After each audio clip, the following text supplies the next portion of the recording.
కొన్ని రోజుల క్రితం కలకత్తాలో వైద్యురాలిపై జరిగిన హత్యకు నిరసనగా రాష్ట్ర కమిటీ, జిల్లా కమిటీల పిలుపు మేరకు Telangana private medical practitioner association of Telangana ఆధ్వర్యంలో శనివారం పట్నంలోని ఫస్ట్ ఎయిడ్ క్లినిక్లు మూసివేసి మృతి చెందిన వైద్యురాలికి సంతాపం వ్యక్తం చేస్తూ ఘనంగా నివాళులర్పించారు.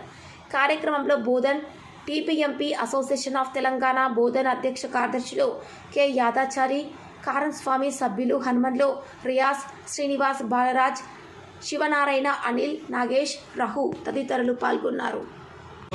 కలకత్తాలో వైద్యురాలపై జరిగిన నిరసనగా బోధన్ పిఎంపీఎన్ అసోసియేషన్ ఆఫ్ తెలంగాణ వారి పిఎంపీ సభ్యులు తాను క్లినిక్ మూసేసి సంఘీభావం తెలిపారు. దాని ఆత్మహత్యకు నివాళులు అర్పిస్తున్నాం. దాన్ని చేకూర్చాలని నా